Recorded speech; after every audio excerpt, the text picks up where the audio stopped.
Hi guys, so for my second video, I'm going to be doing an in-depth analysis of a high-stakes hand played by OTB Red Baron. So for those who don't know, OTB is known for being the best online cash game player in the world for the past few years now. I'll share what basically goes down in the hand before breaking the whole thing down. So OTB is sitting in the big blind, facing a raise from helmets, sitting on the button, and OTB decides to re-raise with 7-6 suited, which is really nice because this helps him balance his range. So basically when a flop like 7-7 deuce comes, he has some 7s in his range to protect himself instead of only holding high cards and high pairs in his hand. So after 3 betting, OTB is the player with a range advantage. So a range advantage is when the hands you can possibly have is better than the hands your opponent can possibly have. This is because of how OTB decided to re-raise pre-flop, and the opposing player didn't choose to put another raise in but just call his bet. Basically, OTB has more aces, kings and other premium hands in his range. So moving on with the action post-flop, Helmets decided to call, and we see a flop, and OTB decides to check, Helmets decide to check back, and on the turn OTB picked up a straight draw, a gut shot straight draw, as long as, I mean, he still has the flush draw, so he bets about 70% of the pot. Helmets goes ahead and calls, and OTB reverses the nut straight, basically the nuts at this point, which means that there's no hand that can possibly beat him. He overbets jams, and Helmet calls off with second pair. For today's analysis, I'll be using PIO Solver. I've assigned ranges to both players that I've extracted from my Monka Solver preflop simulation. So this is what OTB's range would look like if he decided to 3-bet preflop, and this is what Villain's calling range would look like if they were both to follow a GTO strategy. After showing aggression pre-flop and flopping a flush draw, OTB chose to check. So this was really surprising to me because OTB has 0 showdown value, as he has no pair but just a weak flush draw. He should actually be really incentivized to bet to get a mediocre hand like pocket 8s to fold, which is actually currently beating him and is actually a favorite to win by the river. As you can see here, pocket 8s has 61% compared to 7-6 with a flush draw.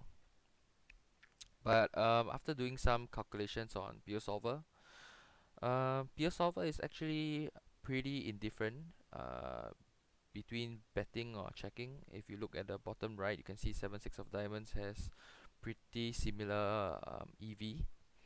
So PIO Solver actually prefers to mix it up with 7-6 of diamonds, checking it half the time and betting it half the time. When OTB picks up the additional straight draw on the turn and still has no showdown value, the only way for him to win the hand is to start betting, which he actually does. So when I did my PIO Solver calculations, I gave PIO Solver the option of betting small, 33% of the pot, or 70% of the pot like OTB. So in general, I think PIO Solver prefers betting small, as you can see here. My guess is that when Villain checked back the flop, his range is weaker, consisting of less sets, ace-x hands, and big flush draws like King Queen of Diamonds, so we don't need a big bet to push him off his hand. And the times that we do have a good hand like aces, we also want to bet small to incentivize Villain to continue with whatever he's holding.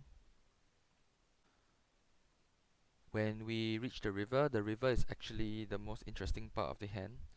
So OTB makes the nuts and he has 3 options. The first one would be go all in. The second would be to bet a smaller size, and the third would be to check and get a bet from Villain before moving all in. So betting small has its merits, like getting a call from worse hands that would want to fold the river to a large bet like weak aces, for example ace jack off. However, an easier strategy to execute would just to be go all in or check. Giving yourself more options would mean having to categorize different hands into different options, which may be actually hard to execute.